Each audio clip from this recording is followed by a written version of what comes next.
যাদের পিসি চালু হচ্ছে বন্ধ হচ্ছে, যাদের কম্পিউটার চালু হচ্ছে বন্ধ হচ্ছে, তাদের জন্য আজকের এই ভিডিওটি খুবই গুরুত্বপূর্ণ ভিডিও। অবশ্যই শুরু থেকে শেষ পর্যন্ত দেখবেন। আমার এই ভিডিও দেখে আপনারা নিজেরাও সার্ভিসিং করতে পারবেন।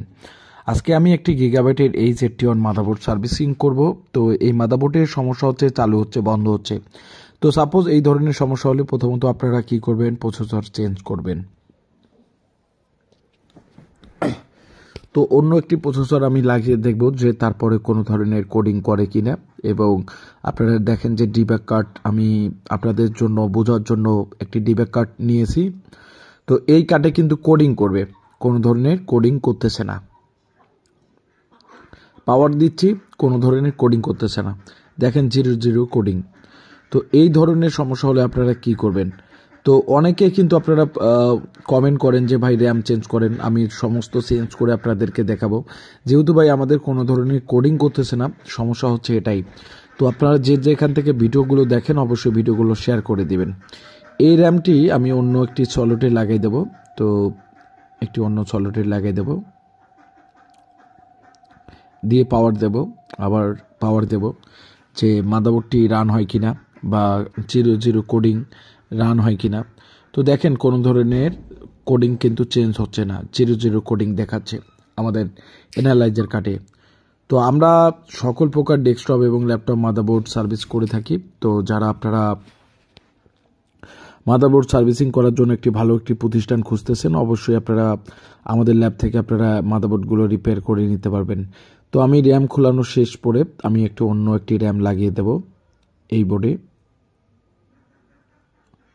অন্য একটি র্যাম লাগিয়ে দেব। এখন তারপরে আমি পাওয়ার দিয়ে দেব যে আমাদের পাওয়ার আসে কিনা বা কোডিং করে কিনা।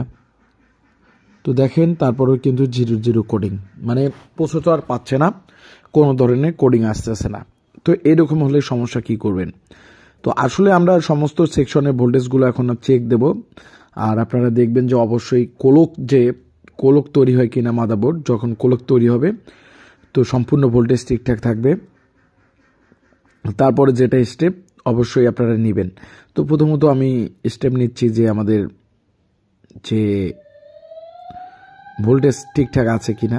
তো যেহেতু আমি একাই ভিডিও করি, তো হয়তো আপনারা জানেন, সেই সূত্রে আমি একটি মাল্টিমিটারের একটি নেগেটিভ করে নিলাম। একটি নেগেটিভ করে নেওয়ার পর এখন আমি ভোল্টেজ চেক দেব অবশ্যই, আর আপনাদেরকেও চেক করে দেখাবো। তো পিসিএস এর ভোল্টেজটা আমি দেখতেছি, তো 1.05 ভোল্টেজ ঠিকঠাক আছে। তো যেহেতু 1.05 ভোল্টেজ ঠিকঠাক আছে, সেই সূত্রে আমি তারপরে পিসিএস এর ভোল্টেজগুলো আমি চেক করব যে পিসিএস এর ভোল্টেজগুলো ঠিকঠাক আছে কিনা। তো পিসিএস এর ভোল্টেজ কিন্তু 1.05 কিন্তু ঠিক রয়েছে, যেটা হচ্ছে পিসিএস। তারপরে হচ্ছে আরেকটি পিসিএস এর ভোল্টেজ যেটা হচ্ছে 1.25, মানে 1.50। তো এখানে কিন্তু একটু ভোল্টেজটা কিন্তু বেশি দেখাচ্ছে, অর্থাৎ ভোল্টেজটা কিন্তু একটু বেশি 1.68।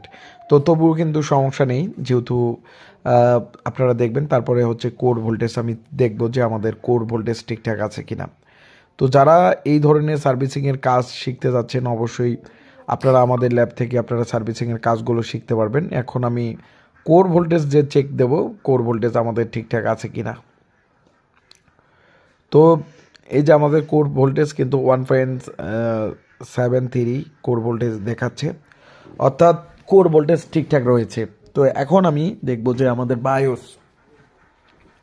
অর্থাৎ বায়োসের প্রবলেম আছে কিনা। তো দেখা যাচ্ছে যে বায়োসের প্রবলেম, যেহেতু বায়োস বেসিক ইনপুট সিস্টেম আইসি, তো কমিউনিকেশন করতে পারছে না। সেই সূত্রে আমি বায়োসের প্রবলেম দেখলাম। তো যারা এই ধরনের প্রবলেম কিভাবে বুঝতে পারবেন, তো অবশ্যই আপনারা আমাদের কোর্সে ভর্তি হতে পারেন।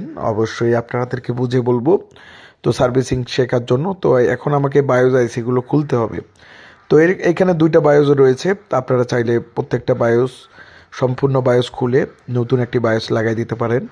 এছাড়া বেকআপ বায়োস মেন বায়োসে লাগিয়ে দিতে পারেন, আপনারা যেমনটাই প্রয়োজন। তো আমরা কিন্তু বেকআপ বায়োস মেন বায়োসে লাগাই দিই না, তো মূলত আমি বায়োস প্রোগ্রাম করে দিয়ে দেই। তো যারা মাদারবোর্ড সার্ভিসিংয়ের ভিডিও আমাদের প্রতিনিয়ত দেখেন, অবশ্যই তাদেরকে অসংখ্য ধন্যবাদ। এছাড়া যারা নতুন করে আমাদের ভিডিওগুলো দেখবেন। তো বায়োস আইসিতে আমি তুলবো, তো বায়োস আইসি তোলার জন্য হিট দিচ্ছিলাম। তো সম্পূর্ণভাবে হিট দিচ্ছি যাতে বায়োস আইসিগুলো তুলে আসে। তো আপনারা জানেন যে আমি একাই ভিডিও করে থাকি, একাই কাজগুলো করে থাকি। তো সমস্ত হিট হয়ে গেছে, এখন আমি বায়োস আইসিগুলো তুলবো। তোলার পরিশেষে আমি প্রত্যেকটা আইসি তুলবো। এই যে তুলে ফেললাম, এই যে প্রত্যেকটা আইসি তুললাম। এখন আমাকে বায়োসগুলো ফ্ল্যাশ করতে হবে। তো যারা যেখান থেকে ভিডিওগুলো দেখেন অবশ্যই ভিডিওগুলো শেয়ার করে দিবেন। আমরা সকল প্রকার ডেস্কটপ এবং ল্যাপটপ মাদারবোর্ডগুলো রিপেয়ার করে থাকি। তো যারা সার্ভিসিংয়ের জন্য এই যে আমি বায়োসটি ফ্ল্যাশ করলাম, অর্থাৎ প্রোগ্রাম করলাম, প্রোগ্রাম করার পর এখন আমি লাগিয়ে দেব। তো লাগানোর সময় যেহেতু আমি মেন বায়োসে আমি লাগাবো, তো অবশ্যই আপনারা লাগানোর সময় 1 নাম্বার পিন এবং 2 নাম্বার পিন দেখে দেখে সুন্দর করে লাগাই দিবেন। তো তার আগে আমি সোল্ডারিং করে নিচ্ছি, কেননা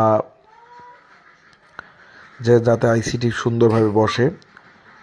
তো যেখান থেকে ভিডিওগুলো দেখেন অবশ্যই ভিডিওগুলো শেয়ার করে দেবেন। আমরা সমস্ত প্রকার ডেস্কটপ এবং ল্যাপটপ মাদারবোর্ডগুলো রিপেয়ার করে থাকি। তো অবশ্যই আমাদের ল্যাব থেকে আপনারা সার্ভিসিংয়ের জন্য বেস্ট একটি ভালো একটি প্রতিষ্ঠান পাবেন। তো যারা একটি ভালো প্রতিষ্ঠান খুঁজতেছেন যে সার্ভিসিং কাজ শেখার জন্য এবং সার্ভিসিং করার জন্য, অবশ্যই আমাদের কাজগুলো আপনাদের অবশ্যই অনেকটাই ভালো লাগবে।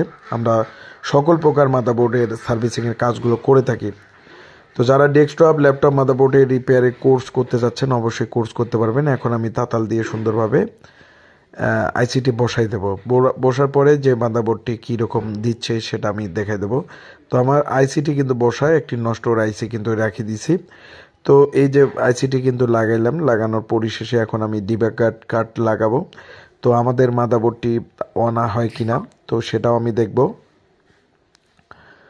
তো যেহেতু আমাদের গিগাবাইটের 81 মাদারবোর্ড, সেই সূত্রে আমাদের কাছে 100% ওকে হবে। এই যে দেখেন 1515 কোডিং করতেছে, র্যামও কিন্তু আমি চেঞ্জ করিনি, র্যাম যেভাবে লাগা রয়েছে সেভাবে লাগা রয়েছে। এই যে দেখেন এখন কোডিং করতেছে এবং কোডিং করতেছে, এখন ডিসপ্লে দিয়ে দিবে। তো আসলে আমরা এই যে মাদারবোর্ডটি কিন্তু ডিসপ্লে দিয়ে দিছে। তো আসলে আমরা সকল প্রকার ডেস্কটপ এবং ল্যাপটপ মাদারবোর্ডগুলো রিপেয়ার করে থাকি চিপ লেভেলের। আর একটি বায়োস থাকলেও কিন্তু আমরা মানে মেন বায়োস থাকলেই কিন্তু হলো, ব্যাকআপ বায়োসের প্রয়োজন নেই। তো এই যে আপনারা যারা আমাদের ভিডিওগুলো দেখেন অবশ্যই ভিডিওগুলো শেয়ার করে দিবেন। আমরা বাংলাদেশের যে কোনো প্রান্ত থেকে মাদারবোর্ডগুলো সার্ভিস করে থাকি। এই যে কোডিং করতেছে দেখেন আপনারা, র্যাম বা কোনো কিছুই আমি চেঞ্জ করলাম না, এর মধ্যে কিন্তু মাদারবোর্ডগুলো আমরা রিপেয়ার করলাম। তো যাদের এই ধরনের মাদারবোর্ডগুলো পড়ে রয়েছে তারা নতুন না কিনে অবশ্যই আপনারা সার্ভিসিং করতে পারবেন। ধন্যবাদ সবাইকে।